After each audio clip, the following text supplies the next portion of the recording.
आपण पाहताय Umarkhed news network, आवाज जनतेचा। बातमी आहे ढानकी येथून। राष्ट्रीय मुस्लिम मोर्चाद्वारे ढानकी येथे भव्य प्रशिक्षण शिबिर संपन्न।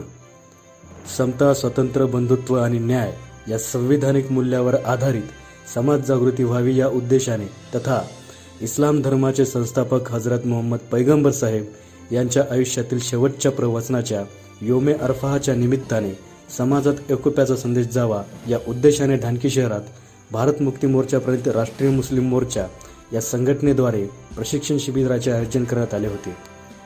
या शिबिराला उद्घाटक म्हणून भारतीय युवा मोर्चाचे विद्वान केवटे यांनी भारतात तमाम मूलनिवासी बहुजनांनी एकत्र येऊन संविधान विरोधी मनुवाद्यांचे धर्माच्या नावावर भांडणे लावण्याचे षडयंत्र हाणून पाडले पाहिजे आणि आपल्या हक्क अधिकारांसाठी शिव फुले शाहू आंबेडकरवादी विचारधारा जाणून घेऊन जागृत झाले पाहिजे असे मत यावेळी व्यक्त केले। या कार्यक्रमाची अध्यक्षता राष्ट्रीय मुस्लिम मोर्चाचे सय्यद मकसूद यांनी केली।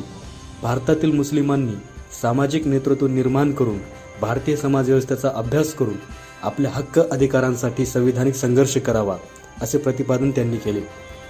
यावेळी प्रमुख मार्गदर्शक म्हणून राष्ट्रीय मुस्लिम मोर्चाचे राष्ट्रीय महासचिव मुफ्ती फैमुद्दीन, राष्ट्रीय मुस्लिम मोर्चाचे राष्ट्रीय प्रभारी मुजीब, मुफ्ती इनामुल्लाह साहेब, मुफ्ती सय्यद आबेद साहेब हे होते।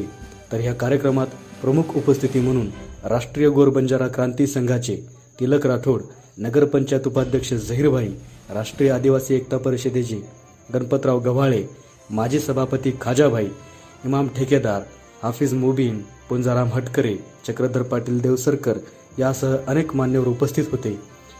यावेळी अनेक मान्यवरांनी आपले मनोगत व्यक्त करीत सामाजिक एकतेचा संदेश दिला।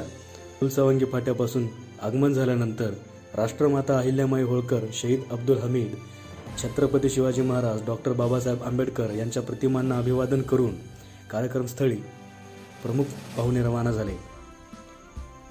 18 पगड जातीतील मूलनिवासी बहुजन बांधवांच्या उपस्थितीमुळे सामाजिक आणि धार्मिक सलोख्याचा संदेश देणारा हा कार्यक्रम ठरला असून या कार्यक्रमाची सर्वत्र चर्चा होताना दिसत आहे।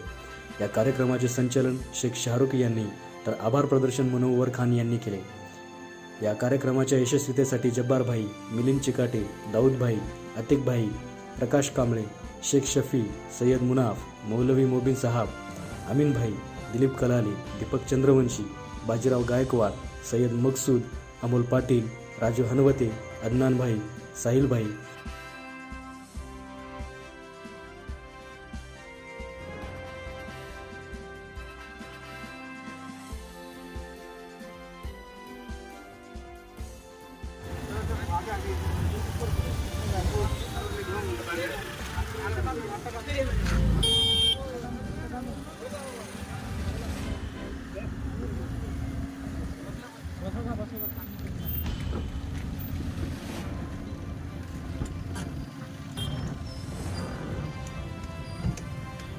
दौर के मुसलमान बराबर चल रहे थे।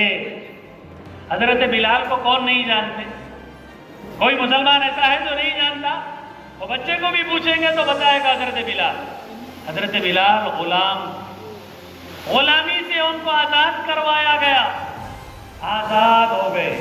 आजाद होने के बाद मक्के के बहुत बड़े लोगों में कबीले में उनकी शादी कराई गई। ये जारी किया था। और आज भारत में हमें अगर संविधान बचाना है, भारत में समता, स्वतंत्र, बंधुत्व और न्याय प्रस्थापित करना है तो अकेले मुसलमान ने लड़ाई लड़कर नहीं होगा। मुसलमानों के साथ में वामन में साहब ने SC, ST, OBC, Maratha, Jain, Lingayat, Christian, Sikh in सभी भाइयों की डीएनए के मूलनिवासी भाइयों की ताकत पीछे लगा दी है। तो मैं मुसलमान भाइयों को यहाँ से ये बताना चाहता हूँ कि अभी आप अकेले नहीं हो। तुम्हारे खिलाफ, संविधान के खिलाफ जाकर अगर कोई चीज जालिम और कोई संविधान विरोधी लोग करते हैं तो 10 कदम हम नॉन मुस्लिम लोग आगे रहेंगे और संविधान और हमारे तमाम डीएनए के